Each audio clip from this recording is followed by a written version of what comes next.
পতিত স্বৈরাচার অন্তর্বর্তী সরকারকে ব্যর্থ করতে উঠে পড়ে লেগেছে অভিযোগ তারেক রহমানের। সংস্কার শেষে দ্রুত নির্বাচনের দাবি। ন্যায় বিচার প্রতিষ্ঠা ও রাষ্ট্র সংস্কারই প্রধান চ্যালেঞ্জ বললেন প্রধান উপদেষ্টা। মানবাধিকার ও বাক স্বাধীনতা নিশ্চিতের অঙ্গীকার। পঞ্চদশ সংশোধনী এনে কুলুষিত করা হয় সংবিধান, মন্তব্য বদিউল আলমের। কর্তৃত্ববাদের অনুঘটক ছিল বিচার বিভাগ, বললেন ডক্টর ইফতেখার। এবং রাজধানীর পল্লবীতে 2 শিশুকে হত্যা করে বাবার আত্মহত্যার চেষ্টা। আজিমপুরে ডাকাতির সময় অপহৃত শিশু ফিরল মায়ের কোলে।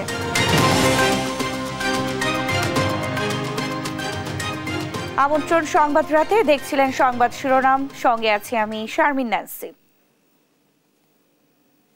এবারে বিস্তারিত। পতিত স্বৈরাচারের দোসররা অন্তর্বর্তী সরকারকে ব্যর্থ করতে উঠে পড়ে লেগেছে। সরকার ব্যর্থ হলে দেশে গণতন্ত্র প্রতিষ্ঠার উদ্যোগ ব্যর্থ হবে বলে মন্তব্য করেছেন বিএনপির ভারপ্রাপ্ত চেয়ারম্যান তারেক রহমান। শনিবার জাতীয়তাবাদী টেক্সটাইল ইঞ্জিনিয়ার্স অ্যাসোসিয়েশনের 3য় জাতীয় কাউন্সিলে এ কথা বলেন। অভ্যুত্থানে আহতদের চিকিৎসা ও সিন্ডিকেট ভেঙে দ্রব্যমূল্য সহনীয় পর্যায়ে আনা জরুরি বলেও মন্তব্য করেন তারেক রহমান। বিস্তারিত থাকছে হাসান মাহমুদের প্রতিবেদনে।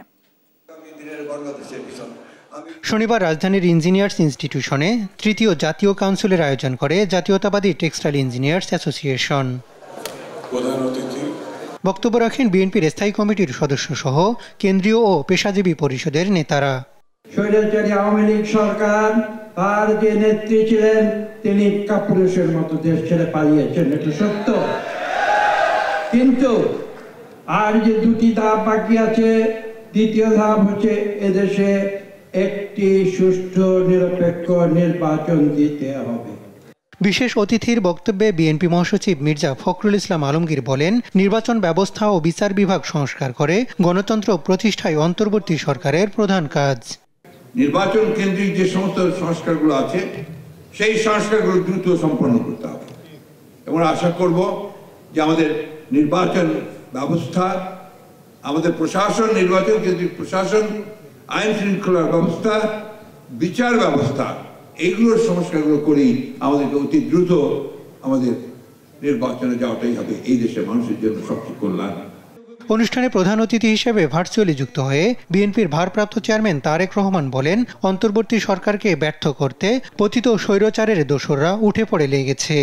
এই সরকারকে ব্যর্থ করে দিতে যে স্বৈরাচার ছিল, পলাতক যে স্বৈরাচার, তার এবং তাদের দোসররা কিন্তু বসে নেই। সেটা দেশের ভেতরেই হোক বা দেশের বাইরেই হোক, প্রশাসনের ভেতরেই হোক বা বাইরে হোক, ওরা কিন্তু ওত পেতে আছে যে কিভাবে এই অন্তর্বর্তীকালীন সরকারকে ব্যর্থ করে দেওয়া যায়। এদেরকে যদি ব্যর্থ করে দেওয়া যায় তাহলে গণতন্ত্রকে ব্যর্থ করে দেওয়া যাবে। অগ্রাধিকার ভিত্তিতে অভ্যুত্থানে আহতদের চিকিৎসা ও দ্রব্যমূল্য নিয়ন্ত্রণ করতে না পারলে সরকারের প্রতি জনগণের সমর্থন কমে যাবে বলেও মন্তব্য করেন বিএনপির ভারপ্রাপ্ত চেয়ারম্যান। জনগণের রাজনৈতিক এবং অর্থনৈতিক ক্ষমতা নিশ্চিত করা যদি না যায় তাহলে গণতন্ত্র উন্নয়ন কিংবা সংস্কার আমরা যত যাই বলছি না কেন, কোনোটাই কিন্তু টেকসই হবে না। একজন নাগরিকের রাজনৈতিক ক্ষমতার প্রধান হাতিয়ার হচ্ছে কিন্তু ভোট প্রয়োগের অধিকার। দেশের অর্থনীতি পুনরুদ্ধারে পোশাক খাতকে আরও শক্তিশালী করতে টেক্সটাইল ইঞ্জিনিয়ারদের আহ্বান জানান তারেক রহমান।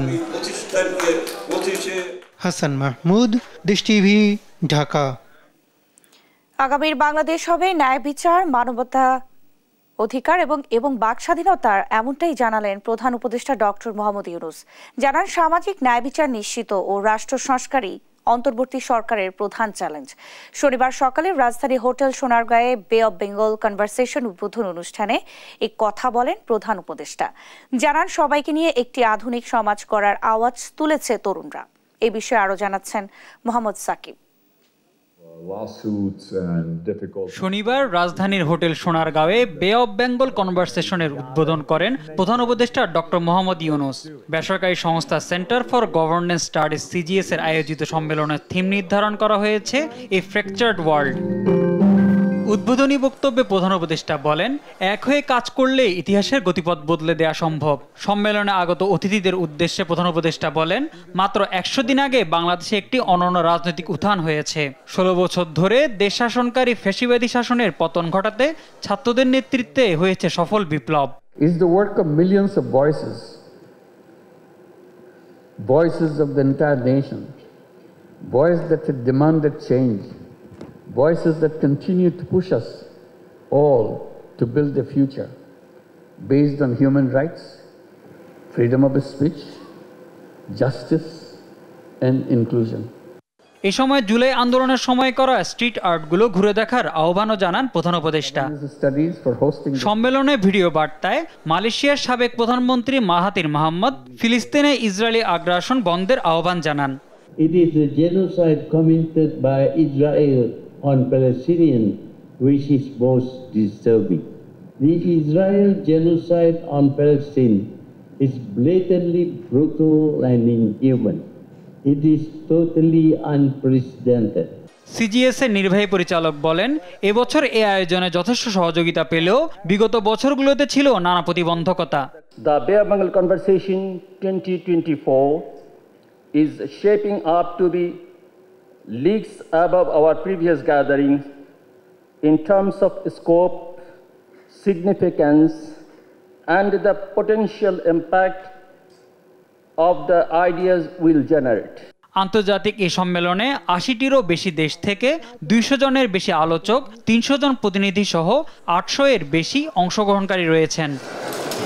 মোহাম্মদ সাকিব, দেশ টিভি, ঢাকা। ফিফা প্রীতি ম্যাচে মালদ্বীপকে ২-১ গোলে হারিয়েছে বাংলাদেশ। এই জয়ে ২ ম্যাচ সিরিজে সমতা আনলো লাল সবুজ।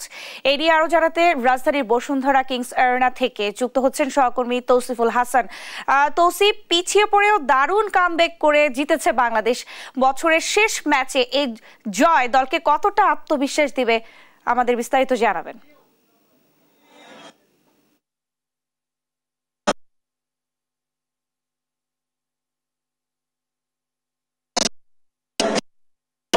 হাভিয়ার কাবরেরা করেছেন সেকেন্ড হাফের সেকেন্ড দিকে, শেষ দিকে কিন্তু এসে সেই দুজনই, একজন বাপা থেকে দারুণ একটা ক্রস ফেলেছেন ডি বক্সে, আরেকজন কিন্তু ফার্স্ট টাচেই কিন্তু গোল দিয়ে বাংলাদেশকে এগিয়ে দিয়ে ২-১ গোলে জয় এনে দিয়েছেন।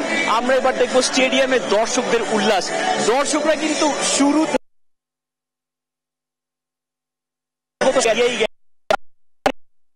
জাতীয় দলের ফুটবলাররা কাউকে হতাশ করেননি। গোলের দেখা বাংলাদেশ পাচ্ছিল না। গেল 7 ম্যাচে বাংলাদেশের গোল সংখ্যা ছিল মাত্র 1টি। সহজ করে বললে পুরো বছরে 2024 সালে বাংলাদেশ জাতীয় ফুটবল দল গোল দিয়েছে মাত্র 1টি, কিন্তু এই ম্যাচের পর সেই সংখ্যাটা 1 থেকে লাফ দিয়ে ঠিক 3-এ গিয়ে দাঁড়িয়েছে। বাংলাদেশ কিন্তু এই বছরের শেষটা কিন্তু ভালোভাবে শেষ করলো। কাবরেরার উপরে অনেক আঙুল উঠেছে, কাবরেরার ট্যাকটিক্স নিয়ে অনেক প্রশ্ন উঠেছে, সেই কাবরেরা কিন্তু তার জবাবটা মাঠে দিয়ে দিয়েছেন। দারুণ ট্যাকটিক্সে ম্যাচুরিটির সাথে প্লেয়ারদের খেলিয়েছেন। শুরু থেকেই কিন্তু মডারেট ভাবে প্লেয়াররা কখনো ব্যাক পাস খেলেছেন, কখনো মাঝমাঠ থেকে আক্রমণে যাওয়ার চেষ্টা করেছেন। আস্তে আস্তে ধীরে ধীরে কিন্তু সেই ফলটা কিন্তু তার প্লেয়াররা ঠিকই বের করে এনেছে। মাঝমাঠে জনি যে সুযোগটা তিনি গত ম্যাচে পাননি, এবার একাদশে সুযোগ পেয়ে দারুণ একটি গোল দিয়ে দলকে সমতা এনে দিয়েছেন। আর শেষ দিকে সেই পিয়াস বাম্পা থেকে যে ক্রসটি এসেছে বক্সে, সেখান থেকে আরো একটি বদলি খেলোয়াড় জার্সি নাম্বার 6 পাপন সিং, সে কিন্তু এক টাচে বলটা রিসিভ করার চেষ্টা করেননি, সোজা শট নিয়ে দিয়েছেন, পা লাগিয়ে দিয়েছেন, বল চলে গেছে জালে। আর সেই সাথেই 90 মিনিটের পরে বাংলাদেশ যে গোলটা পেল, সেই উল্লাসে কিন্তু পুরো গোটা কিংস অ্যারেনা সেই উল্লাসে ফেটে পড়েছে। দর্শকদের সমর্থনের কমতি ছিল না, সেই সমর্থকরাও কিন্তু আজ হতাশ হয়ে যাচ্ছেন না। দেখতে পাচ্ছেন এখানে এখনো উৎসবের আমেজ চলছে। নামে মাত্র ফিফা ফ্রেন্ডলি ম্যাচ হলেও এই ম্যাচটা যে বাংলাদেশের জন্য অনেক কিছু ছিল, কেননা বাংলাদেশের ফিফা র্যাঙ্কিং এও কিন্তু উন্নতি করার সুযোগ আছে। এখন দেখা যাক সেই র্যাঙ্কিং এ উন্নতিটা হয় কিনা। কিছু পয়েন্ট হয়তো পেয়েছে কাবরেরা শিষ্যরা, যেহেতু 2-1 গোলে ম্যাচটা জিতেছে, কিন্তু সেই অপেক্ষা এখন আমাদের করতে হবে ফিফা র্যাঙ্কিং এ বাংলাদেশের উন্নতি হলো কিনা। সেই অপেক্ষায় এখন পর্যন্ত কিংস অ্যারেনা থেকে এই ছিল আমার কাছে সবশেষ। তৌসিফ, আপনাকে ধন্যবাদ। দর্শক, রাজধানীর বসুন্ধরা কিংস অ্যারেনা থেকে আমাদের সঙ্গে যুক্ত হয়েছিলেন সহকর্মী তৌসিফুল হাসান। সিন্ডিকেটদের ধরা হচ্ছে না বলেই বাজার নিয়ন্ত্রণ করা যাচ্ছে না বলে মন্তব্য করেছেন বিএনপির সিনিয়র যুগ্ম মহাসচিব রুহুল কবির রিজভী। তিনি বলেন, এরা সবাই শেখ হাসিনার দোসর। যারা সিন্ডিকেট করছে তাদের গ্রেফতার করলে সবকিছুর দাম কমে যাবে। শনিবার দুপুরে বরিশালের বাকেরগঞ্জ উপজেলার দুধল ইউনিয়নে আমরা বিএনপি পরিবারের উদ্যোগে ছাত্র জনতা আন্দোলনের শহীদদের পরিবারের সঙ্গে সৌজন্য সাক্ষাৎ অনুষ্ঠানে তিনি এই কথা বলেন। এ সময় রিজভী আরও বলেন, জনগণের শাসন জনগণের হাতে তুলে দিতে হবে। এই জন্য অন্তর্বর্তী সরকারকে নির্দিষ্ট সময়ের মধ্যে অবাধ, সুষ্ঠু, নিরপেক্ষ নির্বাচনের ব্যবস্থা করতে হবে। দীর্ঘ 17 বছর ভোট দিতে না পারা ভোটাররা যাতে ভোট কেন্দ্রে গিয়ে ভোট দিতে পারে তার পরিবেশ সৃষ্টি করতে হবে। অন্তর্বর্তীকালীন সরকার যে প্রতিশ্রুতি দিয়েছেন, তারা একটি নির্দিষ্ট সময়ের মধ্যে যত তাড়াতাড়ি সম্ভব একটি অবাধ, সুষ্ঠু, নিরপেক্ষ নির্বাচন, ইনক্লুসিভ নির্বাচনের ব্যবস্থা করবেন, যাতে আজকে 17 বছর এদেশের মানুষ, এদেশের ভোটাররা ভোট দিতে পারেনি, সেই অবাধ নিরপেক্ষ নির্বাচনের মাধ্যমে প্রত্যেকটা ভোটার যাতে ভোট কেন্দ্রে যেতে পারে সেই পরিবেশ মানুষ চায়। সেই পরিবেশ নিশ্চিত করবে অন্তর্বর্তীকালীন সরকার। পঞ্চদশ সংশোধনী সংবিধান নষ্ট করে দিয়েছে, আর এই সংশোধনী বাতিল করলেও তত্ত্বাবধায়ক সরকার ব্যবস্থা ফিরবে না বলে জানিয়েছেন নির্বাচন কমিশন সংস্কার কমিশনের প্রধান ডক্টর বদিউল আলম মজুমদার। আর সংবিধান সংশোধনের ক্ষমতা অন্তর্বর্তী সরকারের নেই, তা সংসদে অনুমোদন করাতে হবে বলে জানান অ্যাটর্নি জেনারেল। শনিবার সকালে জাতীয় প্রেস ক্লাবে সংবিধানের খসড়া প্রস্তাবনা নিয়ে এক আলোচনায় এসব কথা বলেন তারা। বিস্তারিত থাকছে নিয়াজ মোর্শেদের প্রতিবেদনে। সকালে জাতীয় প্রেস ক্লাবে শনিবার ল রিপোর্টার্স ফোরাম আয়োজন করে সংবিধানের খসড়া প্রস্তাবনা নিয়ে এক আলোচনা সভায় উপস্থিত হয়ে বক্তারা বলেন, সংবিধান সংশোধন করে মৌলিক মানবাধিকার ও ভোটাধিকার প্রতিষ্ঠা করতে হবে, আর এই সংশোধন হতে হবে রাজনৈতিক সমঝোতার মাধ্যমে। যে একটা কনসেপ্ট রেজ করেছেন, আমি অপোজ করছি, এইজন্য এইভাবে অপোজ করছি। যদি এইভাবে রিপ্রেজেন্টেটিভ ক্যাপাসিটিতে পার্লামেন্ট গঠিত হয়, তাহলে পলিটিক্যাল পার্টির কম্পিটিটিভনেসকে নষ্ট হয়ে যাবে। নেতৃবৃন্দের বিরুদ্ধে কোনো কিছু বললে, ছোট একটা কটূক্তি করলেও সেটার জন্য অনেক বছরের সাজা, মামলা টামলা ইত্যাদি। আমরা ভবিষ্যতের কথা বলছি, ভবিষ্যতে কি সংবিধান হবে? এই মুহূর্তে আমরা এখনো দেখছি এই মামলাগুলো, মানহানির মামলাগুলো চলছে। আর অ্যাটর্নি জেনারেল বলেন, সংবিধান সংশোধন অন্তর্বর্তী সরকারের হাতে নেই। বলেন, সংশোধনে যদি মানুষের ভোটের অধিকার নিশ্চিত না হয় তবে তা কোনো সুফল বয়ে আনবে না। স্থানীয় সরকার ব্যবস্থায় জনগণ অংশগ্রহণের জন্য তার স্বাধীন সার্বভৌম ক্ষমতা যাতে প্রয়োগ করতে পারে, সেই বিষয়টি নিশ্চিত করার জন্য যা যা করণীয় তাই করলেই আমার মনে হয় সেই সংবিধান সার্বভৌম হবে। এছাড়া নির্বাচন কমিশন সংস্কার প্রধান বদিউল আলম মজুমদার বলেন, পঞ্চদশ সংশোধনীর মাধ্যমে সংবিধান নষ্ট করা হয়েছে। এই সংশোধনী বাতিল করলেও তত্ত্বাবধায়ক সরকার ব্যবস্থা ফিরে আসবে না। সংবিধানটাকে নষ্ট করা হয়েছে, অনেকগুলো সংশোধনীর মাধ্যমে নষ্ট করা হয়েছে। সবচেয়ে বড় বেশি নষ্ট করেছে বোধহয় পঞ্চদশ সংশোধনী। যদি পঞ্চদশ সংশোধনী বাতিল হয় তাহলে মনে হয় যেন তাদের ধারণা যে তত্ত্বাবধায়ক সরকার ব্যবস্থা ফিরে আসবে। আমি যতটুকু বুঝি, আমার জ্ঞান বুদ্ধিতে তা ফিরে আসবে না। সংবিধান সংশোধন করে জনপ্রতিনিধিদের জবাবদিহিতা নিশ্চিত করে ক্ষমতার বিকেন্দ্রীকরণ প্রতিষ্ঠা করার দাবি জানান। না হওয়া সত্ত্বেও নিয়াজ মোর্শেদ, দেশ টিভি, ঢাকা। কর্তৃত্ববাদ প্রতিষ্ঠায় বিচার বিভাগ অনুঘটক হিসেবে কাজ করেছে বলে মন্তব্য করেছেন টিআইবি নির্বাহী পরিচালক ডক্টর ইফতেখারুজ্জামান। শনিবার সকালে টিআইবির আয়োজনে সুপ্রিম কোর্ট রিপোর্টার্স ফোরামের এক কর্মশালা উদ্বোধন করেন তিনি। বলেন, রাজনৈতিক সাংস্কৃতিক পরিবর্তন না হলে বিচার বিভাগ ও গণমাধ্যম সংস্কার করেও সুফল মিলবে না। ক্ষমতার অপব্যবহার, বিচারহীনতা, বিচার বিভাগ, গণমাধ্যম এবং রাষ্ট্রীয় সব প্রতিষ্ঠানকে ব্যবহার করে কর্তৃত্ববাদ প্রতিষ্ঠা করা হয় বলে জানান ডক্টর ইফতেখারুজ্জামান। পরে কর্মশালায় অংশ নেওয়া সুপ্রিম কোর্ট রিপোর্টার্স ফোরামের সদস্যদের হাতে সার্টিফিকেট তুলে দেন তিনি।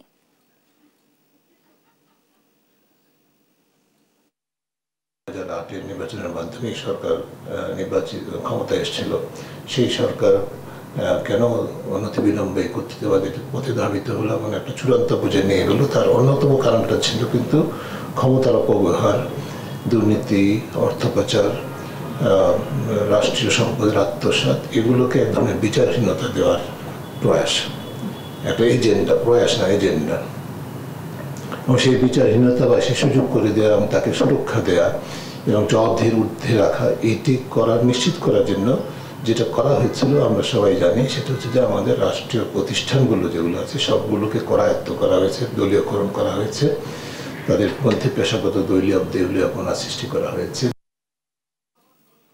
রংপুরে শহীদ ও আহতদের পরিবারকে অর্থ সহায়তা দিয়েছে জুলাই শহীদ স্মৃতি ফাউন্ডেশন। শনিবার সকালে জেলা শিল্পকলা একাডেমি মিলনায়তনে স্বজনদের হাতে অনুদানের চেক তুলে দেন ফাউন্ডেশনের সাধারণ সম্পাদক সার্জিস আলম। তিনি বলেন, নিহতদের পরিবার এবং আহতদের চিকিৎসা এবং পুনর্বাসন নিশ্চিত করা না গেলে 24-এর আকাঙ্ক্ষা অর্জিত হবে না। সেই সঙ্গে 3 বিভাগ থেকে কেন উপদেষ্টা নেওয়া হয়নি এ প্রশ্ন রাখেন সার্জিস আলম। মাহমুদ রকির ছবিতে রফিকুল ইসলামের প্রতিবেদন। ঢাকা সিলেটের পর এবার রংপুরেও জুলাই গণঅভ্যুত্থানে আহত ও শহীদ পরিবারের মাঝে আর্থিক সহায়তা দিল জুলাই শহীদ স্মৃতি ফাউন্ডেশন। সকালে রংপুর শিল্পকলা একাডেমিতে ছাত্র অভ্যুত্থানে আহত নিহতদের পরিবারের কাছে চেক হস্তান্তর করেন জুলাই শহীদ স্মৃতি ফাউন্ডেশনের সাধারণ সম্পাদক সার্জিস আলম, মৎস্য ও প্রাণী সম্পদ উপদেষ্টা ফরিদা আক্তার ও সমাজ কল্যাণ মন্ত্রণালয়ের উপদেষ্টা শারমিন এস মুর্শিদ। এ সময় সার্জিস বলেন, আহতদের পুনর্বাসন ও প্রতিটি পরিবারের নির্দিষ্ট একজনের চাকরির বন্দোবস্ত সহ যৌক্তিক দাবিগুলো পূরণ না হলে 24-এর আকাঙ্ক্ষা পূর্ণ হবে না। সেই সঙ্গে 3 বিভাগ থেকে কেন উপদেষ্টা নেওয়া হয়নি প্রশ্ন রাখেন তিনি। পরিবার থেকে অন্তত একজনের যোগ্যতা অনুযায়ী চাকুরির ব্যবস্থা করা হোক। যেই দাবিগুলো আমাদের কাছে আসবে প্রত্যেকটি যৌক্তিক দাবি বাস্তবায়নের জন্য জুলাই শহীদ স্মৃতি ফাউন্ডেশন তার সর্বোচ্চটুকু দিয়ে কাজ করে যাবে। পরে সমাজ কল্যাণ মন্ত্রণালয়ের উপদেষ্টা শারমিন এস মুর্শিদ বলেন, উপদেষ্টা নিয়োগ প্রশ্নে আঞ্চলিকভাবে চিন্তা না করে দেশটাকে এক করে দেখতে হবে। আমরা দেশ নিয়ে ভাবছি, অঞ্চল ভিত্তিক আমরা ভাবছি না। অনেক মানুষকে আমাদেরকে শুধু পুনর্বাসন, শারীরিকভাবে পুনর্বাসন নয়, একেবারে কর্মজীবী জীবনে নিয়ে আসতে হবে এবং সেটার জন্য আমাদের সুচিন্তিতভাবে নানান জায়গায় নানানভাবে তাদেরকে যেন আমরা কাজের ভিতরে নিয়ে আসতে পারি। নিহত ও আহতদের চিকিৎসা ও তাদের প্রশিক্ষণ নিয়ে পুনর্বাসনের জন্য সরকার সব ব্যবস্থা নেবে বলে জানান মৎস্য ও প্রাণী সম্পদ উপদেষ্টা।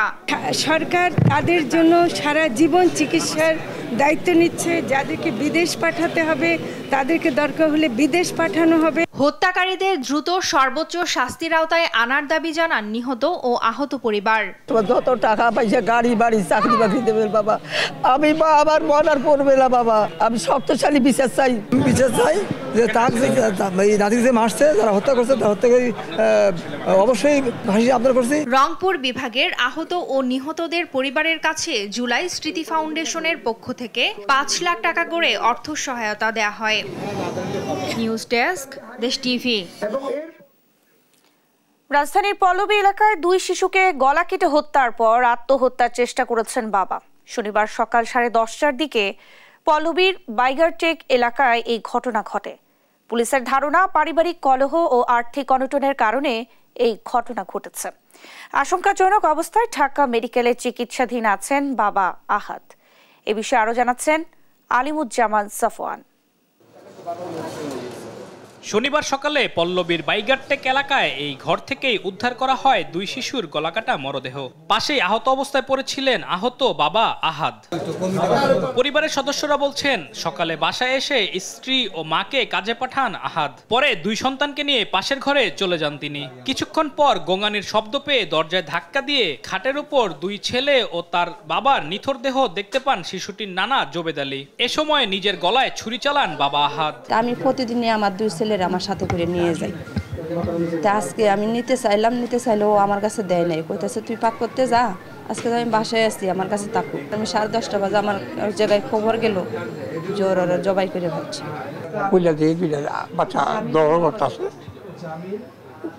তার গলাতে এমনি লাগাইছে, উতাইছে, উতাই দিয়া দুটার আমার অনুমান 2টার গলা এইটার আছে বাজন আমি শুই দিছি, তার গলাত লাগাই আছে। 999-এ ফোন পেয়ে আহত আহাদকে উদ্ধার করে ঢাকা মেডিকেলে পাঠায় পুলিশ। আর শিশুদের মরদেহ উদ্ধারের পর পাঠানো হয় কুর্মিটোলা মেডিকেল কলেজ হাসপাতালের মর্গে। ছোট 2টা বাচ্চা ছটফট করতেছে, এই জন্য মনে করেন এটা দেখা ওনার শ্বশুরকে দেখে ওনার নিজের গলাতে নিজে ছুরি চালায় দিছে। আমি দৌড়ে আসছি, আয়সা দেখি যে এখানে আমার এক বাইস্তা বউ আছে কাঁদতেছে, আমার এক বাবি আছে উনিও কাঁদতেছে, যে আহাদের পোলাপান জমা করে দিছে। পরে আমি ত্রিপুল 9-এ ফোন দিছি, ফোন দিয়া ওনারা আসছে, পরে আমি ঘরের দরজা আটকা দিছি। পুলিশের ধারণা পারিবারিক কলহ ও আর্থিক টানপোড়েন থেকেই এই হত্যাকাণ্ড। তাদের 7 বছর পূর্বে বিয়ে হয়েছে, তবে তাদের ঘরে দুইটা সন্তান ছিল এবং যে তাদের পারিবারিক এবং অর্থনৈতিক যে সমস্যার কারণে তাদের মধ্যে একটা মনোমালিন্য বা বিরোধ ছিল। আমাদের প্রাথমিক ধারণা এটা থেকে এই ঘটনার সূত্রপাত হওয়ার সম্ভাবনা বেশি, তবে আমরা প্রকৃত ঘটনাটা আরও ব্যাপক তদন্তের পর জানতে পারব। হাসপাতালে ভর্তি আহত আহাদের শ্বাসনালী কেটে গেছে, তার অবস্থা আশঙ্কাজনক বলে জানিয়েছে চিকিৎসকেরা। আলিমুজ্জামান সাফওয়ান, দেশ টিভি, ঢাকা। ডাকাতি এবং মুক্তিপণ আদায়ের উদ্দেশ্যে আজিমপুরের শিশুকে অপহরণ করে অপরাধী চক্র, তবে শেষ রক্ষা হয়নি। মুক্তিপণ চাওয়ার আগেই ধরা পড়ে আইনশৃঙ্খলা বাহিনীর জালে। অপহরণকারী শাপলাকে গ্রেফতার করেছে র্যাব। অভিযানের পর 8 মাস বয়সী শিশুটিকে উদ্ধারের পর তুলে দেওয়া হয়েছে পরিবারের কাছে। এদিকে বগুড়ার ঘটনা তদন্তে গাফলতি থাকলে ব্যবস্থা নেওয়ার আশ্বাসও দিয়েছে সংস্থাটি। এ বিষয়ে আরো জানাচ্ছেন শাহাদাত নিশাদ। গেল বৃহস্পতিবারের আজিমপুর মেডিকেল স্টাফ কোয়ার্টারের সামনে সড়কের সিসিটিভির ফুটেজ এটি, যেখানে দেখা যাচ্ছে একটি শিশুকে কোলে নিয়ে বেরিয়ে যাচ্ছেন এক নারী, সাথে ছিলেন আরো কয়েকজন।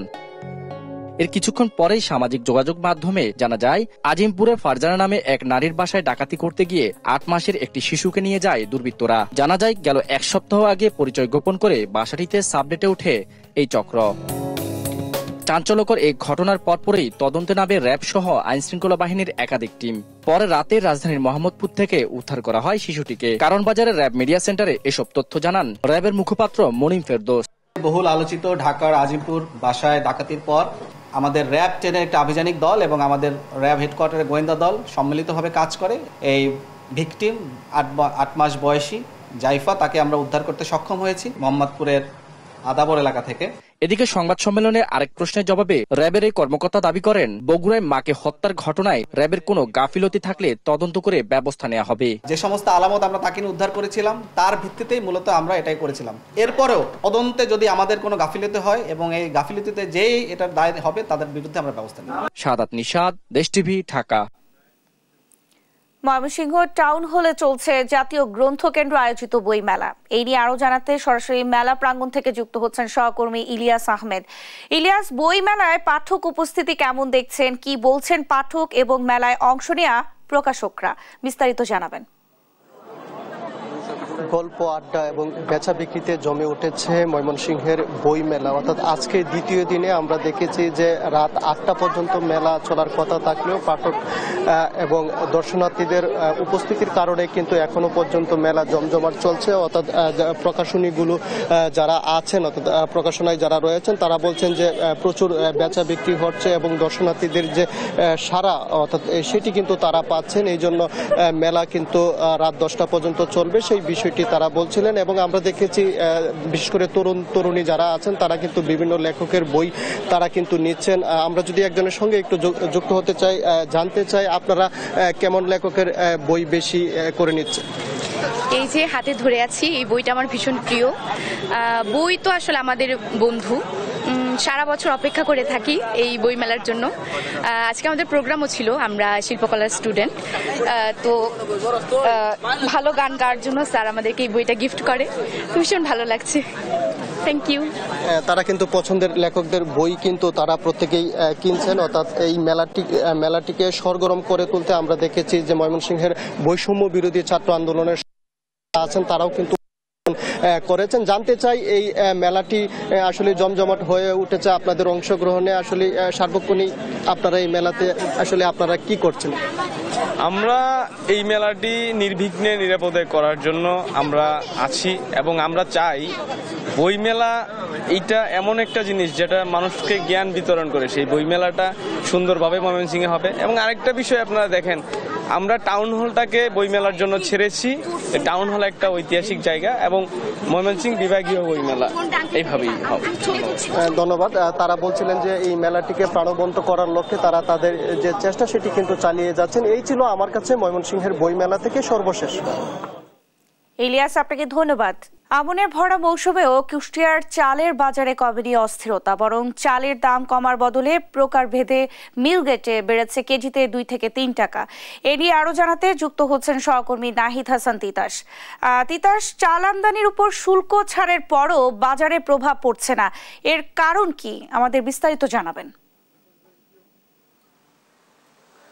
ন্যান্সি, আমনের ভরা মৌসুম চলছে, মাঠে মাঠে কিন্তু ধান কাটা শুরু হয়েছে, নতুন ধানের চালও বাজারে উঠেছে, তারপরেও কিন্তু কোনো স্বস্তি ফিরছে না। বিগত বছরগুলোতে আমরা যেটি দেখেছি যে ভরা মৌসুমে কিন্তু চালের দাম কমে, কিন্তু এবছর একেবারেই ব্যতিক্রম। দাম কমাতেও দূরের কথা, উল্টো কিন্তু 2 থেকে 3 টাকা করে কেজিতে বেড়েছে। এদিকে চালের দাম নিয়ন্ত্রণে সরকারের শুল্ক ছাড়ের কিন্তু প্রায় 1 মাস হয়ে গেছে, তার কোনো প্রভাব কিন্তু বাজারে পড়েনি। এ বিষয়ে যারা খুচরা বিক্রেতা রয়েছে, আমি কিন্তু তাদের সাথে কথা বলেছি। খুচরা বিক্রেতাদের যেটি দাবি যে আসলে তাদের এখানে করার কিছু নেই, কারণ তারা মিলগেট থেকে বেশি দামে চাল কিনছে, তাই কিন্তু বেশি দামে তারা বেচছেন। এখানে তারা বলছেন যদি আমদানিকৃত চাল বাজারে আসে তারপরে কিন্তু দাম কমতে পারে, তাছাড়া দাম কমার কোনো সম্ভাবনা নেই। আসলে এখন পর্যন্ত কিন্তু আমদানিকৃত যে চাল সেটি কিন্তু বাজারে আসেনি। কুষ্টিয়ার বাজারগুলোতে এই ভরা মৌসুমে যে সরু মিনিকেট চাল রয়েছে সেটি বিক্রি হচ্ছে 70 থেকে 71 টাকা কেজি দরে, এবং মোটা যে 28 চাল সেটি বিক্রি হচ্ছে 56 থেকে 58 টাকা কেজি দরে। এছাড়াও কাজললতা চাল বিক্রি হচ্ছে 65 থেকে